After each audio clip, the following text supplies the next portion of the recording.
Okay, today is January 8th, minus 3 degrees in Oakville, Ontario, Canada, and I'm going to do the battery change for the C-Class C250. Here is 2001 gasoline V6. So unhook the clamps for there are 3 clamps for this filter cover, and another one in here like that.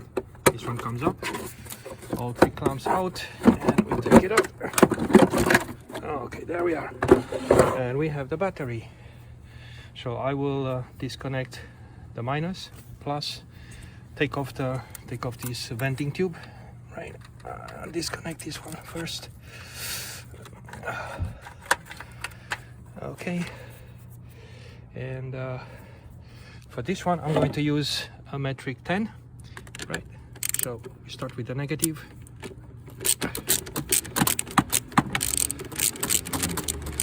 Okay, take the terminal out. Okay, I'll film after I'm done. Okay, the battery is fully disconnected now. Just a side note, this tube goes here and it drains into here, right? So make sure that this one is always on. So keep in mind that this one is on the left side, and I will show you why in a minute. Okay, now the next step are these 2 screws here. These are metric 13. I will take them out and also remove that the bracket that holds the battery. Okay, I'm doing it as a side note. You will need a fairly long extension on your ratchet. Oops, I dropped it in, right? Because you have this one, and you need to get to the bottom of it.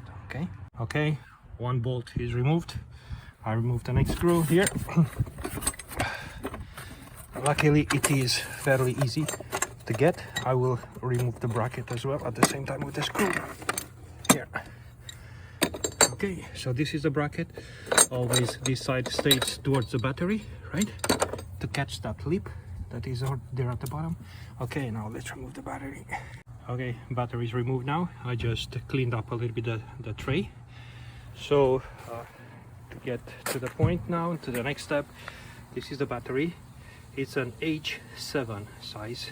I bought originally an H6, and it was too small, so thank you Costco for exchanging it quickly. So now for the next step, we're gonna remove this one, right? And now you can see there's a small dot here. It's a small cap. I'm going to break this one loose, right?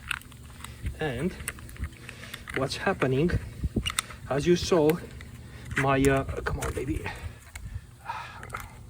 it's hard to do it with one hand. Okay, so my venting point is here on the left side, and on the right side we have something symmetric.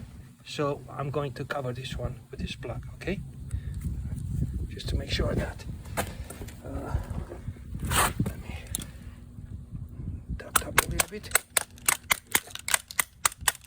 this one in place. Okay, so next step is going to put the battery in its location.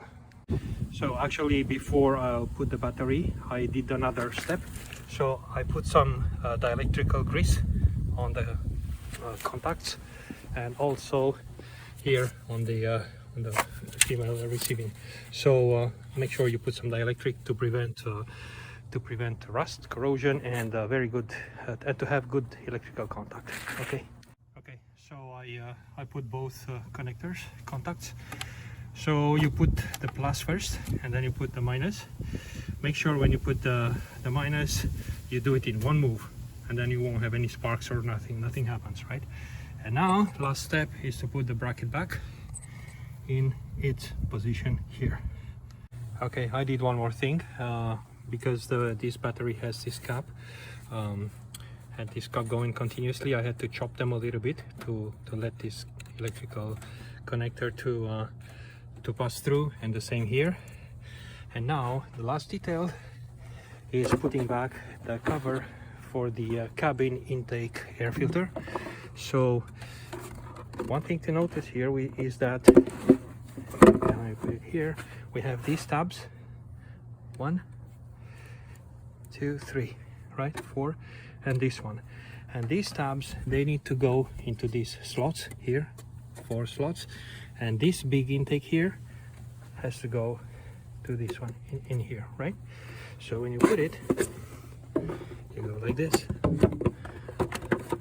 right? And make sure that I slide in everything correctly.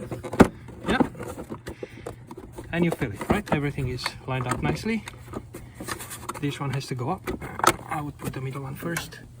Side, okay, middle, and the right side. Okay, good to go. All right, thank you, have a good one. Bye.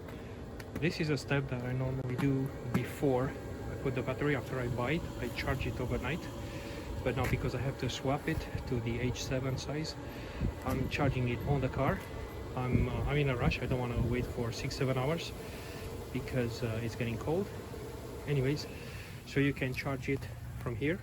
This is the plus. You slide this tab, right? You slide this tab, expose the connector, just ground it anyway on the car, and now it's charging. And I'm gonna leave it for overnight actually, and we will see. Okay, bye.